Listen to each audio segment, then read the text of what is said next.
And we're live here on the Pete the Planner show. It's hoodie sweatshirt day.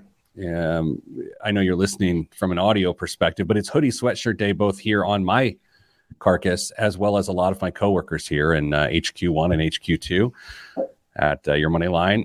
No one cares what I'm wearing. What are you wearing, Dame? It's not true. Has anybody questioned your choice of fashion camel on Veterans Day? Oh, shh. Ooh, stolen valor. Oh, no. Oh my gosh, We should just that start is yelling it. way on the nose. I'm uncomfortable. Just turn it inside out, and then it looks like you're headed to go deer hunting after this. Now I look like Big Bird. Boy, that is Dame. Wow. How are you, Kristen? I'm doing well. How are you? I think people will love today what we're doing on the show. People liked last week. A lot of people liked last week. This week is equally as provocative. Dame, Kristen, and I have all taken a money personality test. Is that what we're calling it? Yeah, you can call it a money personality test. Yeah. And Danza, don't say happy Fashion Camel Friday. This is not a stolen valor situation. I'm so upset now, Dame. I was serving up Luke's. Dance is my favorite. Don't pick favorites, especially when they mock me. So then we're gonna. So Kristen has the results of our money personality tests, and so I've not seen our results. Dame is not. Dame, have you seen your results? I only saw mine long enough because I had them sent to me instead of her, and I forwarded them on. So I haven't dug into them. So anyway, we may find out I'm a psychopath today is what I'm telling you. Confirm. Kristen, are any of the personality bits that we're about to get into, are any of them negative? Are they like, this is bad, or do they all have a positive spin to them? All of them have pros and cons. There's four that we'll dig into, and there's one that you want to have more of than the others, and the other three are considered to be more negative. But there are pros and cons to all of the money scripts. Maybe we should save it for the air, but I felt like taking it was unfair as a financial professional to be taking the thing. Yeah. And they don't ask the same exit questions on every survey, but they do ask if you're in the financial industry, because financial professionals are more likely to score high in two of the categories over the other two, just by nature of what you do for a living. All right. Fantastic. Dame, big plans this weekend? Swim weekend for the Aquaduns. I will be traveling the great state of Indiana once again. Kristen, is it happening this weekend? We'll see this weekend. We'll try again. Boy, oh boy. All right. Going on a date with my wife this weekend, which means I'm not sure what that means, but that's what we're doing. Money will be spent. Money will be spent. All right, let's start the show. Jeremiah, I am not in a hurry today. I got all the time in the world. Wow. Although I do have a meeting at the top of the hour, so let's get going. All right, in 3, I'm not ready. Oh boy. Eventful morning. 2, 1. This week on the Pete the Planner Show, we answer your money questions. Here's how the show works. You email us askpete@petetheplanner.com. That's askpete@petetheplanner.com. And here's what will happen next. We'll actually ignore your question and talk about what we want to talk about on the show, which is exactly what we're doing today. Thanks to my colleagues, Kristen Elanius and Damian Dunn. Hello, folks. Hello. Good day, Pete.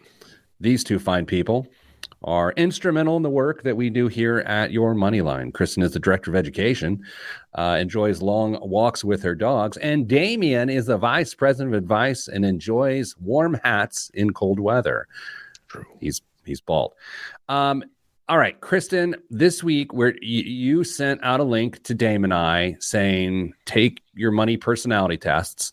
So today, what we're doing on this week's show is we are helping people understand what these different personality traits might be. And then we're going to have a little bit of a game where Dame and I have to guess who has these traits amongst us three. So you hold the results of all. It's like 23andMe, but for money personalities. Dame, yes, you had a question because you're raising your hand. I would say that this is a little bit more than just a money personality quiz. You make it sound like it's in the back half of Cosmo when you say that. This is actually a little bit more scientific than that. Well, I find that comment to be misogynistic, first off. Second off, Kristen, I was hoping you'd jump in and save me and actually do this thing justice to Dame's point, because it is a lot more, and I just haven't thought about it. What is it? It is a lot more. So a doctor of psychology, a CFP, his name's Brad Klontz. He developed this money script is what he calls them. There's 4 of them. And the idea is that these money scripts are really your core belief patterns when it comes to money. So how do you view money?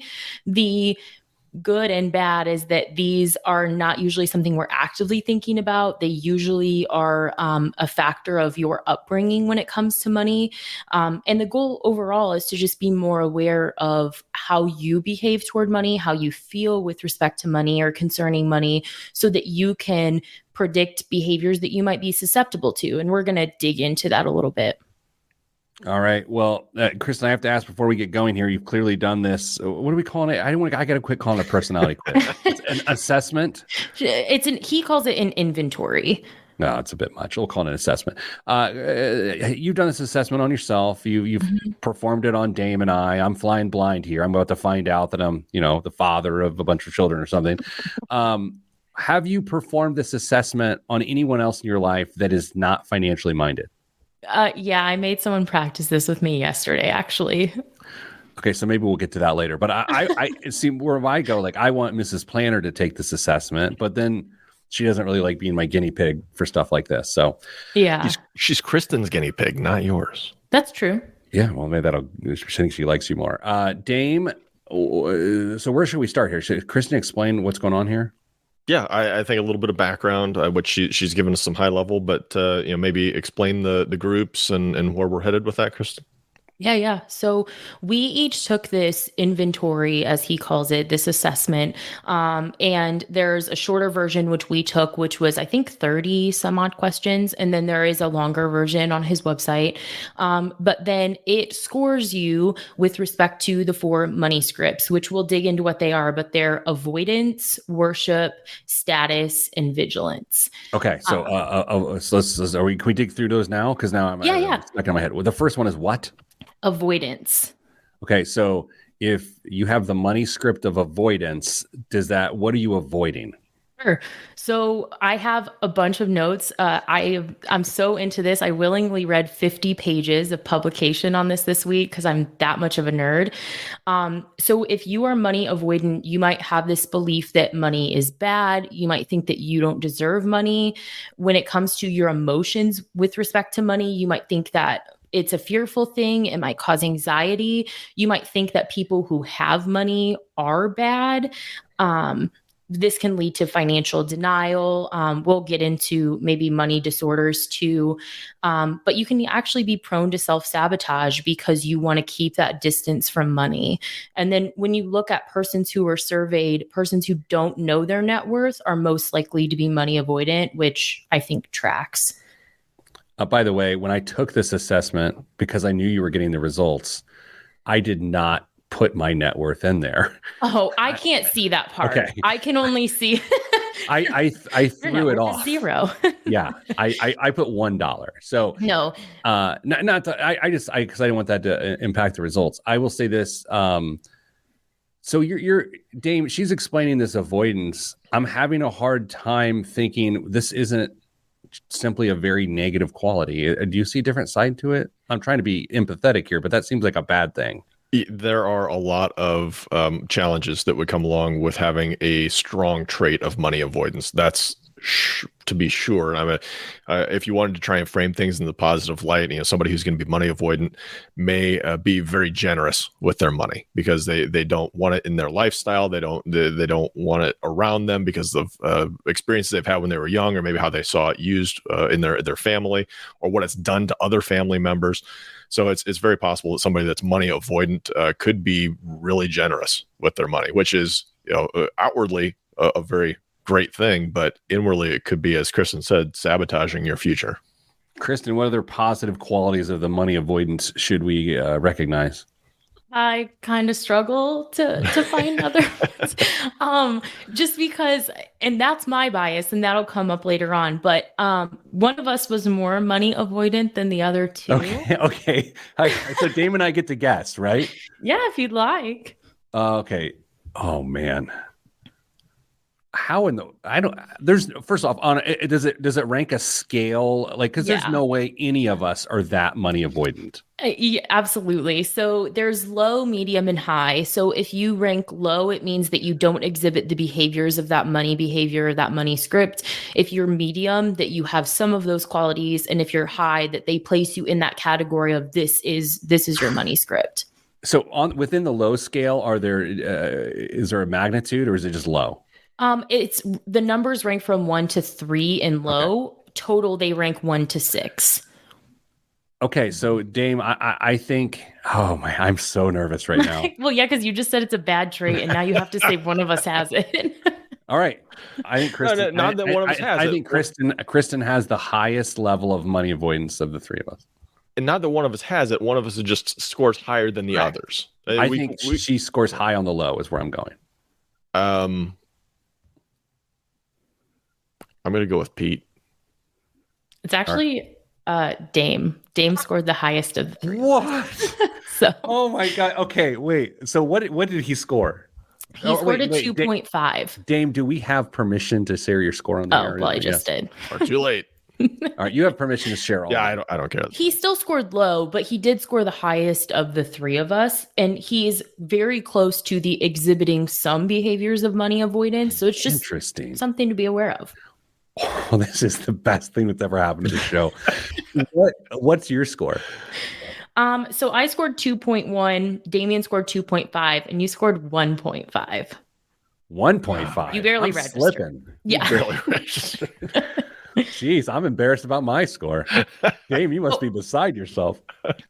All right, so we have a minute left here in the segment. Dame, do you feel, get on the couch, lay down, buddy. Do you feel you know where some semblance of your money, your very obvious and deep money avoidance comes from? I could really fluff myself here and say that it has to be all that money that I give away. But no, I'm not really confident that I can point to something that would say that I am the highest of us in money avoidance. Oh, that's so interesting. All right. So coming up after the break, we're going to hit what are the other three qualities real quick that we're going to hit after the break? Focus, status, vigilance. Focus, status, and vigilance. Someone's about to get embarrassed, and odds are it's going to be me. So coming back after the break, we will talk more of the money traits that we have in our lives and who has the worst and the best right here on the Pete the Planner Show. I'm Pete the Planner. Man, I swore it was going to be Kristen. But, I mean, again, we're all in the low. Correct. Yeah. Doesn't matter. This is a Cosmo quiz. There's no science behind it. In middle school band, I was a percussionist, which meant I played the triangle. And I would sit behind the clarinets. And in my middle school, and again, I'm a 44-year-old man talking about this now, but I'm thinking back as a 12-year-old boy, all like the girls I wanted to hang out with were clarinetists. There were a couple that were flautists. Naturally. And then one that was a pianist. And I would note that the clarinet section, the woodwinds of Guyan Creek Middle School, were always doing those Cosmo quizzes. And then they would, and I like, when I think of Cosmo quizzes, I think of being in middle school band and the clarinetists saying, "Hey, Triangle Man, what is your love personality?" And I believe I was like a lemur or like a Snickers bar or something. I don't remember, but I was very illuminated. The quizzes that DeKalb Middle fancied were from 17 magazine, and we essentially fought over those when they came in. The guys would just huddle around and take the quizzes. In retrospect, Kristen, I believe mine too was 17 magazine, because I don't know why a 12-year-old girl would be reading Cosmo. Because I wasn't living in Carmel at the time. Now I can see that, but I was living in Marion County. So it was, definitely 17 magazine. Yeah. Kristen, what was your teeny bopper magazine that you would read? I know magazines as a whole industry were dead when you were a teenager because you're very young. But was there a magazine that you read?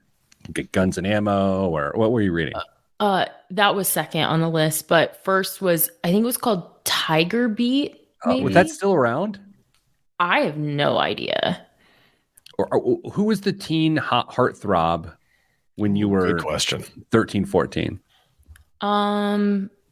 Probably Bieber? no. Oh yeah. People really liked the lead singer of the Backstreet Boys, Nick Carter. Oh, really? Then? Oh yeah, because he was older. I feel like Dame, the heartthrob for us males was Kirk Cameron. You had like Ricky Schroeder, or like those are like definitely like mid 80s. I say that's 80s stuff. Ralph Macchio. That's not middle school. That's early. Okay, so you're talking like New Kids on the Block then. Yeah, New Kids were huge in like 6th grade. Okay. I was laughing at Rick's comment. Highlights was always the best when I was a kid. Of course, that's well before the teenage years. Yes. He's not wrong. Highlights was awesome. I'd be in my dentist's office, who was my uncle, and I would just be all up in that item find in the Highlights magazine. Actually, I'll be honest, I don't like being rude, which is surprising to some people. I think the only good quality of Highlights magazine was the item search.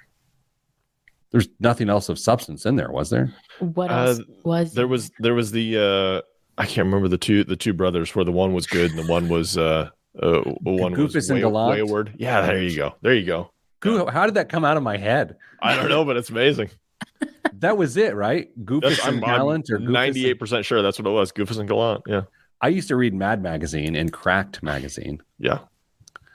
Of course. Garbage Pail Kid. Pro Football Weekly, which was like, or no. Beckett's. Yeah. Okay. Back to the show. Oh yeah. What's the next trait we're going with? Focus/worship. Oh boy, I feel like I'm going to get killed here. And 3, 2, 1. Back on the Pete the Planner show. It's the big reveal here today on the show as we talk about our primary money scripts. Kristen, for those just joining us late, which is super weird on a podcast, but makes sense on the radio. What are we doing? What's this called? Why are we doing this? This is an inventory to identify our money behaviors, our core beliefs about money, in an attempt to maybe prevent us from making decisions we might be inclined to make due to these unconscious biases. The first segment, we covered money avoidance, and Dame scored the highest on money avoidance, despite the fact that it was still very low on the scale. Kristen and I were lower. Now, this next trait is what? The next trait is money focus or money worship. So give us a read of what this looks like. Sure. So the idea is the core belief is that money will make things better. It's actually the most common belief among Americans surveyed.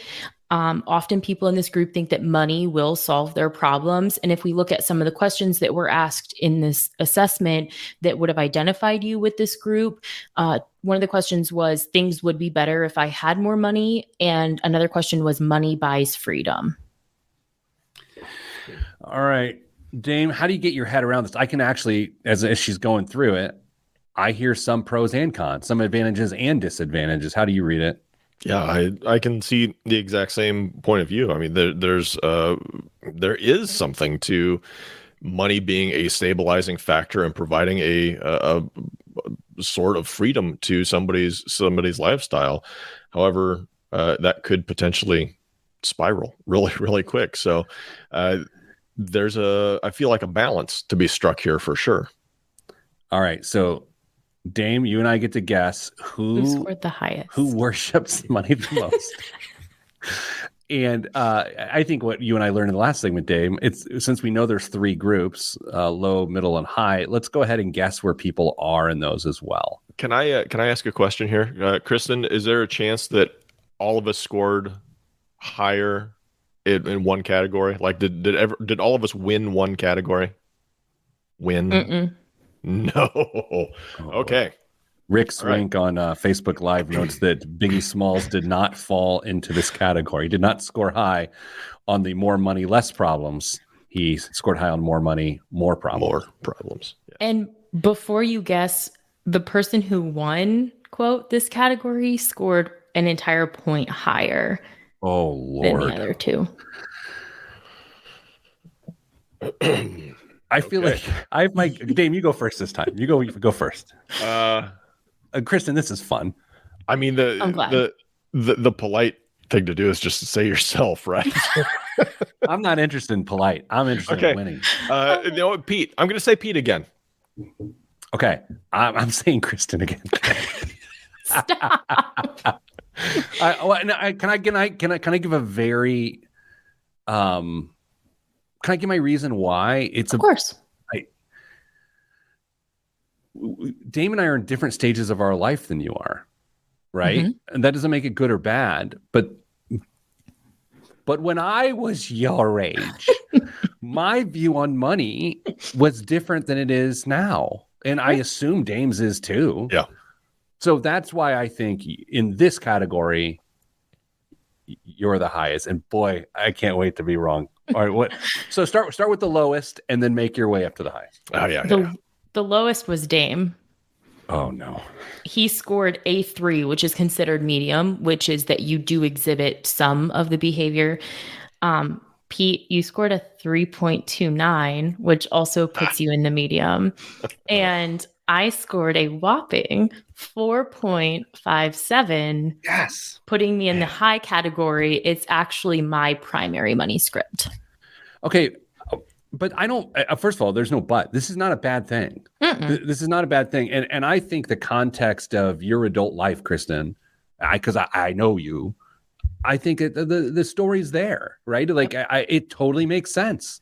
Dame, right? Yeah, absolutely. As you were starting to unpack your reasoning, I was like, oh, yeah, that's actually insightful. Nice job. So if you look at when they originally did this assessment, they asked people like 100 questions about who they are, gender, race, socioeconomic status when you were growing up, like on and on and on. And the person most likely to have money focus or money worship as their primary script is a young, white, single person. So like me. Yeah. It's me. The thing that I think is really interesting, though, is that a generational thing? Because there's not enough data to measure over the long term. Is that a generational thing? Is that because a millennial or a Gen Z tends to have more of these, like this money script? And as I go through life, as real life happens, will I change my view?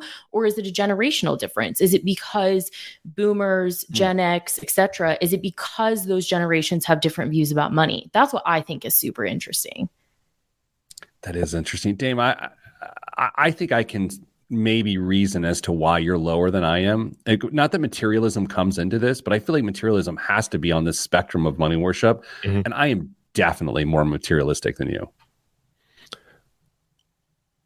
Yeah, I think we both value certain things a lot. We have different preferences in different places we would prefer to spend our money.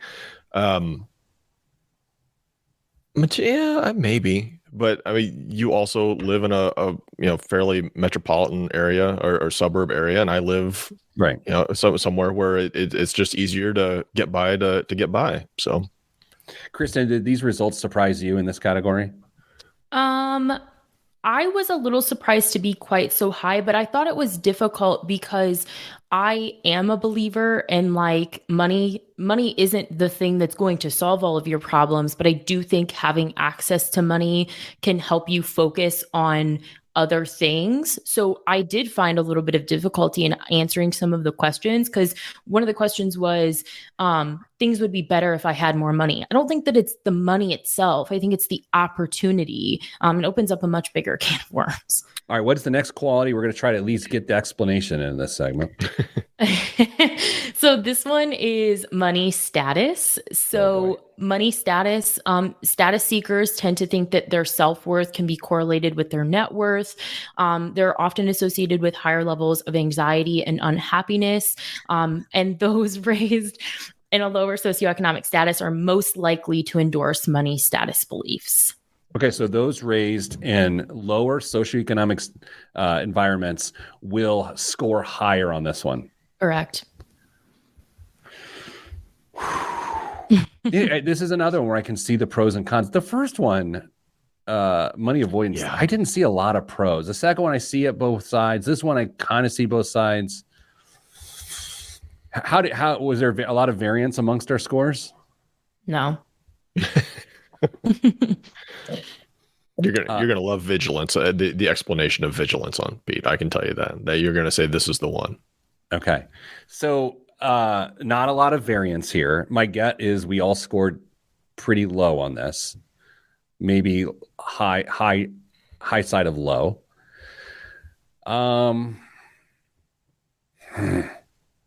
What's the name of this one again? Status. Ugh. I was going to say myself. It's my turn to guess first. But I did not grow up in a modest socioeconomic situation. I mean, grew up upper middle class. And so that throws me off a little bit. Dame, what do you think? I'll go with Kristen. Wait, you're stealing my guesses. I was going to guess her the whole time just so she'd have a complex the rest of the weekend. You know what? Here's what we're going to do. We're going to get the answer after the break. Oh, my gosh. We did it. We just Ryan Seacrest this, Jean. Oh, boy. Okay, so coming up after the break, money worship? Is that what this one is? Money status. Status. Who thinks money is all about status? That's next. Right here on the Pete the Planner Show. Is it Dame? Is it Kristen? Is it me? Who sees money as status? You'll know right after this. Oh, boy. Oh, boy. You want to change your answer, Dame? No, I'm having a mild panic attack because Google just decided right now is a fantastic time to force me to update my password, and it signed me out of the document that had the news on it. So I'm that's just great. Just struggling behind the scenes.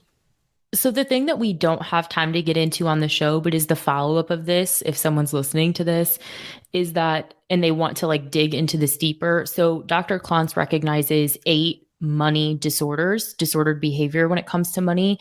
And the goal is to identify which you might be at risk for based on your money script. So like that's the follow-up is, am I more susceptible to the only one that's recognized by I think it's the American Psychological Association is gambling, but he recognizes 7 others that could prohibit you from leading your most healthy financial life. So will it tell us on each of one of those things our susceptibility on a scale? Like, because gambling for me has got to be like the lowest susceptibility ever. I have no desire to gamble. It doesn't. So on your assessment, which I can forward you your assessment since you haven't seen it, it gives you prompts for how to work against maybe some of the negative tendencies of your money behavior. So for example, if you're money avoidant, one of the things that you can do is kind of force your exposure to money because we tend to be less anxious about things that we understand. And then he has a write-up on things that you can do. So it's more about your behavior and not about those, hey, you might be at risk to be a gambler. He's focusing on, changes that you can make. This is really great. Good for this guy. He's brilliant. Yeah, he's really good. So he did this and I wore fashion camo on Veterans Day. I mean, he didn't do this today. No, but I'm just saying, like, that's the sort of quality of thinking. I cannot believe I've been out in public in fashion camo today. Do you think Mrs. Planner recognized and just said, well, let's see how that works out for the guy? I was out of the house before I think she saw anything other than the back of her eyelids. Oh, man, I feel awkward. Okay. Way to go, Dame. It was fine. No, Dame, like, thank you. Yeah, I was going to say, thank you for your service. Yeah. Who better to point it out than a friend in front of an entire podcast? And then Kristen hit me with Stolen Valor, which is always the funniest you thing. love that. I love Stolen Valor. I mean, I love witnessing the accusation of Stolen Valor. And I even enjoyed it when you levied that on me. Okay, let's start the show in 3, 2, 1.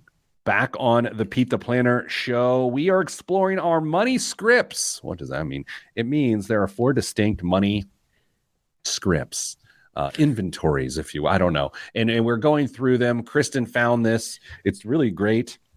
And so we're doing a guessing game of who has the highest and lowest amounts of these particular qualities. Kristen, quick recap. First, second segment, who is the highest and lowest? And then where are we now as we get into the third money script and the fourth money script? The most avoidant was Dame. The most focused or worshipped when it comes to money, that sounds awful, was me. And then before the break, we talked about money status, and everyone guessed that it was me. And wait. I guessed myself. Oh. Yeah. I guessed myself. He said he was going to guess you, but he decided not to. Yeah, I guessed myself. He guessed you. You should have taken that back because it was me. I scored the highest, but we all scored very low on money status. The highest score was 2.1, and you would have to be a 3 to even be considered to have traits of that behavior. So what was Dame? Dame was 1.57. What was I? 1.1. So I was the lowest. Mm-hmm. So I'm an idiot.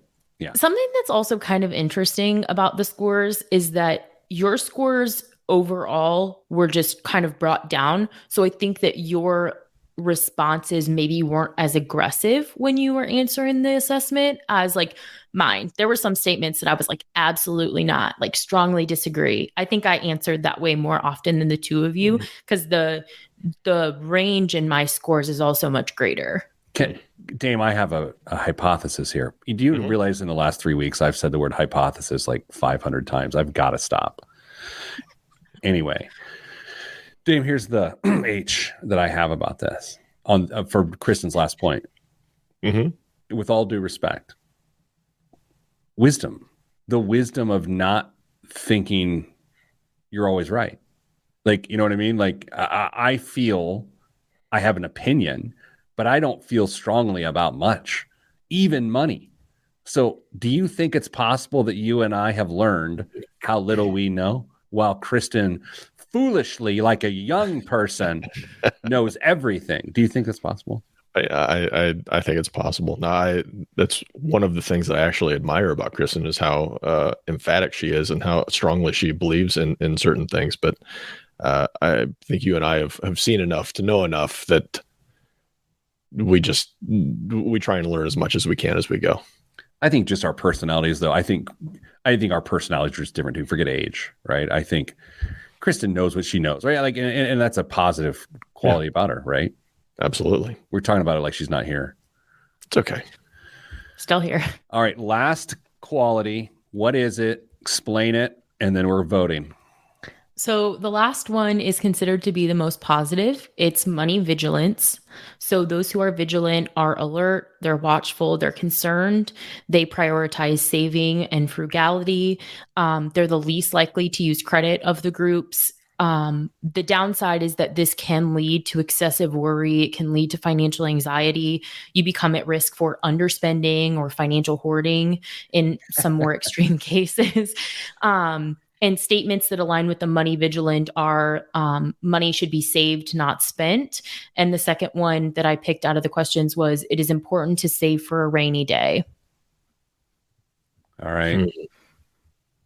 I like money hoarding is like, it's a thing. I shouldn't laugh about it, but it's like, oh, I saved too much money. Well, and it leads into, one of the disorders is also hoarding though, because then people have a tendency to not be able to let go of things because they have financial value. So it can spill over into like actually hoarding, not just like, hey, I saved too much. That's the danger. All right. So I've got my guess. Who's guess? I guessed first and Dame guessed and I guess. It's Dame's guess first. Are we off of guessing yourself? I know you did last segment. Me. Yeah, I'm saying me. I'm saying Kristen. Wait. Okay, so hold on a second. There's low, medium, and high. How many people scored in what groups? Okay. 2 people scored in the medium and 1 scored in the high. Oh. All right, Dame and I are in the medium. You're in the high, and here's why. I think Dame and I are always in these things, we are very, very similar. What was the spread? Is the person in high way higher than the other two? A whole point. Oh yeah, Dame. It's Kristen. She's a dynamic individual. I don't know. It's you. It's fine. Wait, so what Dame said is this is the best quality, and by the way, And he thinks it's him. it's himself. Oh, okay, let's have the audience on I Facebook. don't make the rules. Let's let the Big Facebook Rick. Live guest. Big Rick Swink says Dame. Everyone weigh in on this final category. What is it again? What is the money? What? Money vigilance. Money vigilance. I think. Now, if Cassie, your Mrs. Planner, was taking this, she would dominate all of us in this category. Well, I am part of a marriage, Pete. I mean, I have been influenced. I don't know what that means. Okay, we've got people guessing. Tim says me. Jason says Dame. No one thinks it's me. I do. I think it's you. The budget smoothier. I know. That's why I'm saying, like, and I will also say I think this is stage of life as well. I am naturally vigilant, but I also I'm in my groove. I'm an old man. I'm close to death. Like Kristen is like, she's still establishing herself, right? Okay, here we go. You know what? Rick just pointed out. Rick just called me out. Oh, Rick. Well, that doesn't mean that I didn't score the highest in this group. I still could have scored the highest, but it could have not been my highest. Kristen, you already gave your tell away by saying, "Oh, that's true." Hey, you've already, yeah. Oh, that means it's me or Dame. Oh no, wait. So, Dave, did you remember this when you guessed? What? The Kristen buys lattes? No, that that she already gave her primary money script. So this is you or me, and she said not everyone scores the highest. So it's you, it's not me. So who scored the lowest? Oh my gosh. Okay, yeah, let's go that way. Okay. Let's go the lowest. I'm gonna go me. And I'm gonna go me because of what I just said. I feel more established at this stage of my life. So I at one point was really freaking vigilant, but I'm not as much now. Dame scored the highest, and then me, and then Pete. Dame, you devil, you. Look at you, how vigilant you are. Yeah, Do you think it has a lot to do with Krav Maga? Totally, 100%. It's one of the core tenets, actually, of Krav Maga. Force Vigilant not only in self-defense but also finances. How? What are the points here on this one? As you what? Like what are the scores? So Dame scored a 4.5. I scored 3.6, and Pete scored 3.5. Ooh. All right. So basically, I have no money script, is what you're telling me. Your highest one was a 3.5, and that is vigilance. That's your highest money script. Dame, yours is as well, and then mine is focus. But what's interesting is that I still scored higher than you on vigilance, even though it's not my top money script. Jeez. Wait, so are we all in the mid tier for vigilance, or did I creep into the high? You're in the high. Okay. I think 4.5 pushes you to high. So I think that you just creeped into that. So is there like an overall paragraph that like talks about each one of us that says like what our things are? All right. So in 40 seconds, summarize the three. Well, the summary is that the two of you are vigilant, which is a great thing. The thing that you have to be mindful of is that you can take that too far. And then for me, I need to worship money less, I guess, is the takeaway. Well, this was fun. Kristen, thank you for doing this. Dame, did you have anything to do with this? I encourage her to do it. Yeah. Well, congrats on your encouragement. Yeah. Coming up after the break, biggest waste of money of the week. And we'll also give you the how to get your own money scripts. We'll show you how to do that. We'll give you the website. And that's it. All that and more right here on the Pete the Planner Show.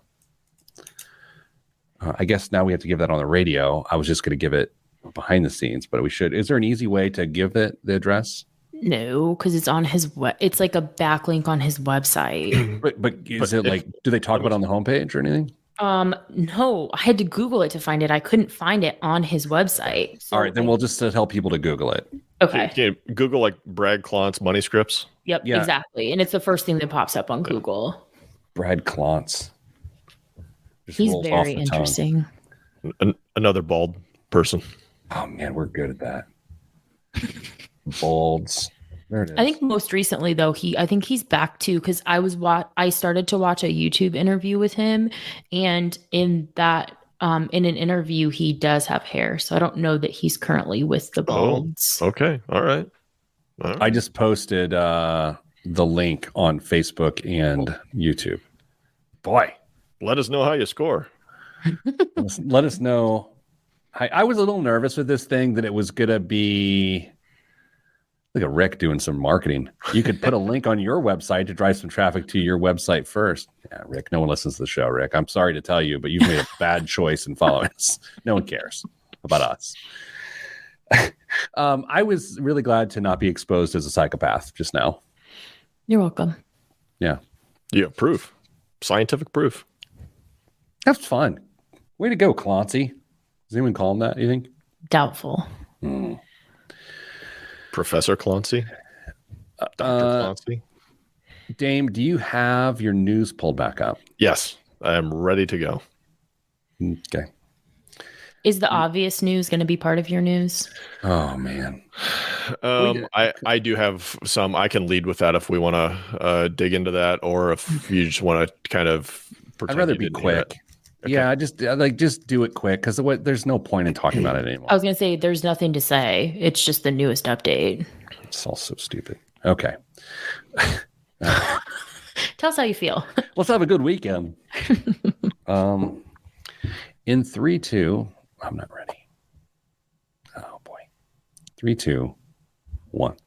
This week's biggest waste of money of the week, right here on the Pete the Planner show, is the Cold Stoic Water Immersion Tank. Cold water immersion therapy has a number of benefits, including boosting cardiovascular circulation, reducing inflammation, fortifying the immune system, and improving mental health.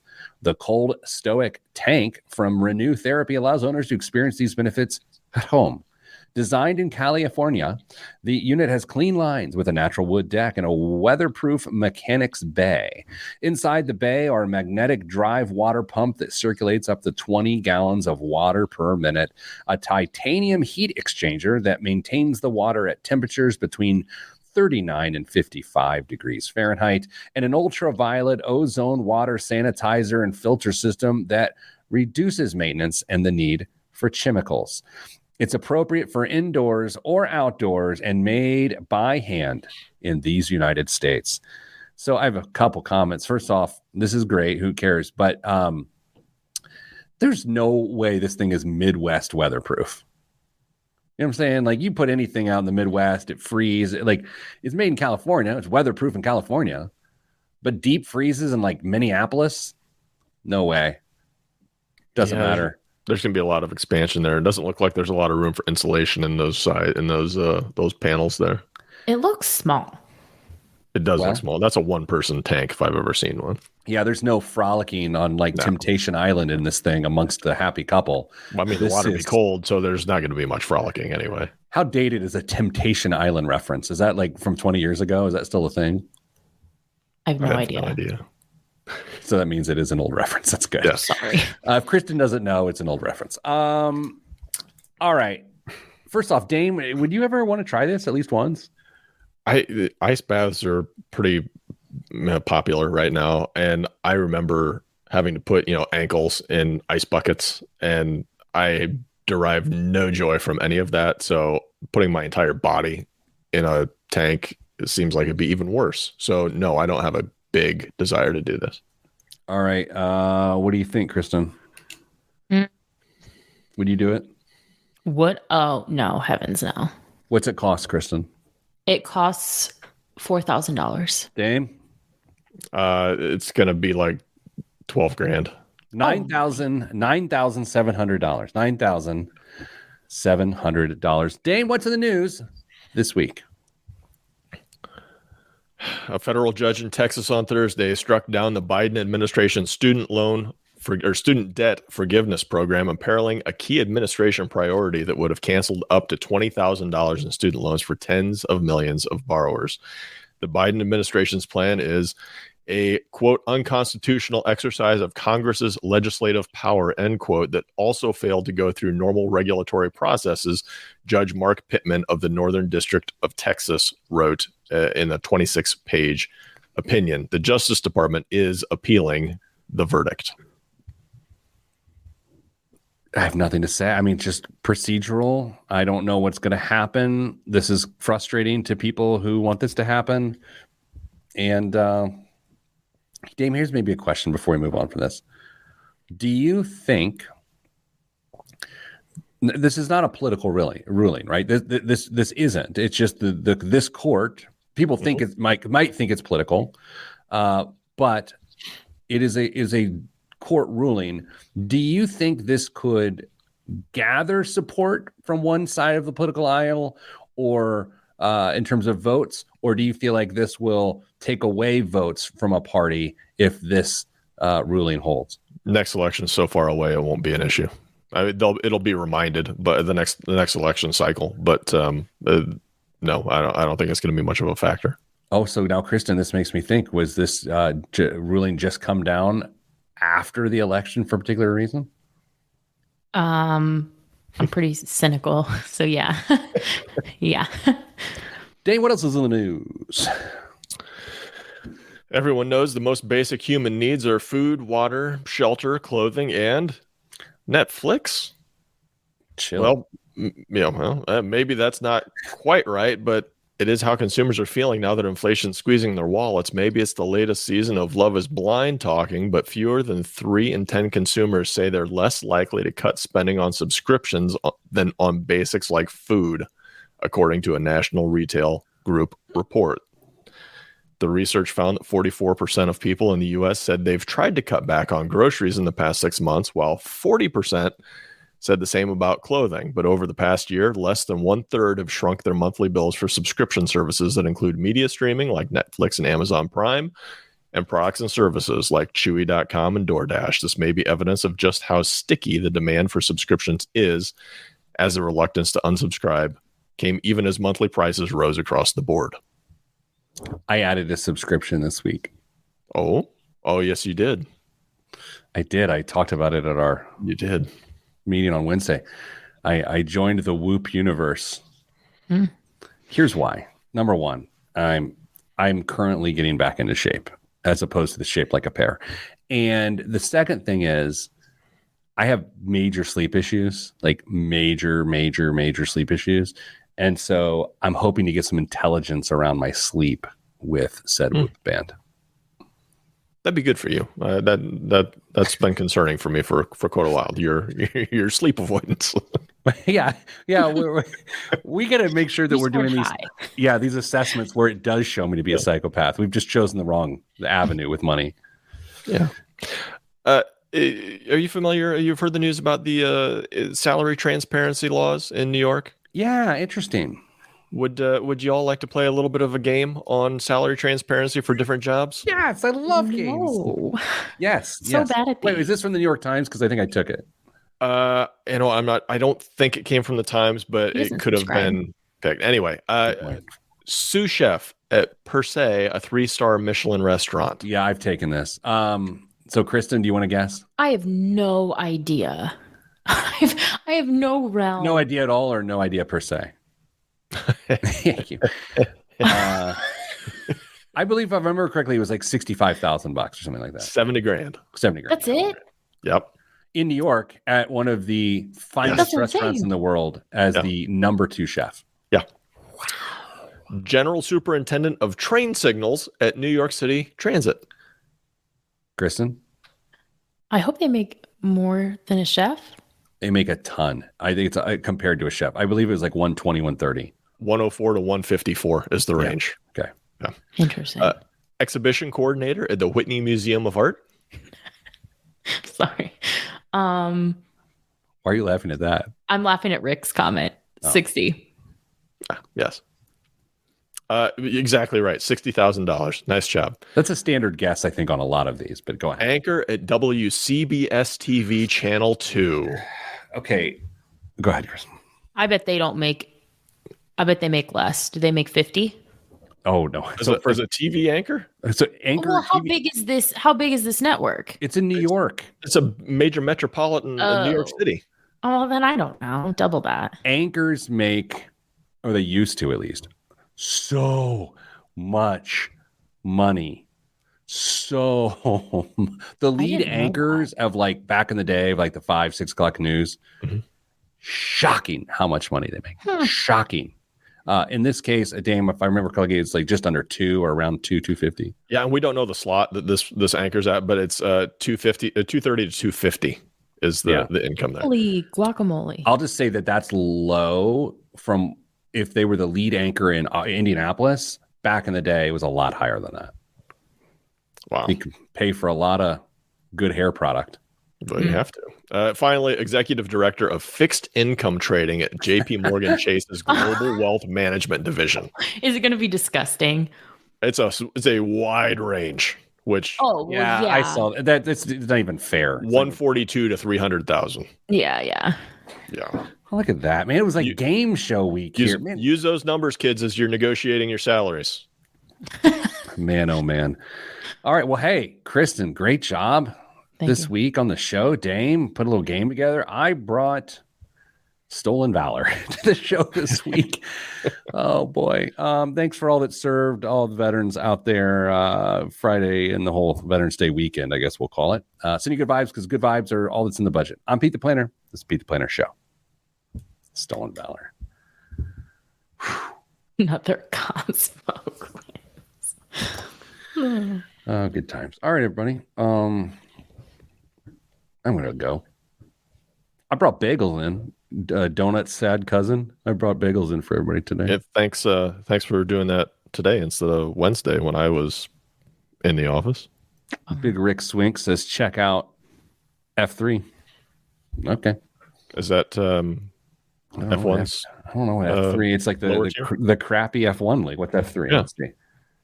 Oh, fitness, fellowship, and faith. Oh, I know where that's at. I think. Oh, Let's well, see that sounds fun.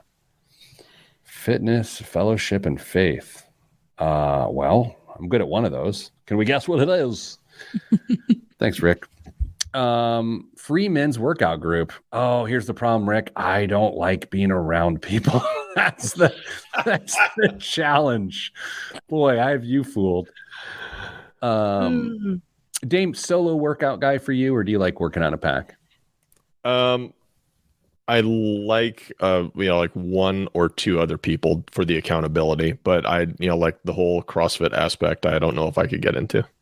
Kristen, solo or group workouts? Solo. I am major solo to the point where if I'm on the Peloton or something and Mrs. Planner comes into eyesight, like I'm just like, don't judge me right now, ma'am. So how do you view riding a bicycle, like out on a road ride? Oh, that doesn't bother me. I'm just trying not to die. Yeah. But would you prefer to ride solo or in a pack? Absolutely solo, 100% every time. Yeah. And I've been working out a lot last couple of weeks. I'll get up at like 5:30. So I'm the only person outside working out. Not because I don't want people to see me. It's just like I love feeling like I'm alone when I'm working out. I don't know. It's a dumb psychological thing for me. Like I'm grinding. Nobody else is doing this. No one else is putting in as much effort. Take a picture of your watch, Jocko. Can you can you set up your phone to like take video clips as you run by in a sweatsuit, and we can play the Rocky music underneath sometime? Yes. Yeah. No one wants to see that. All right. That's it. That's all I got. So Kristen, this is it. This is the weekend. This is it. This is it. This is it. Dame, probably not for you. Everybody else, stay getting money.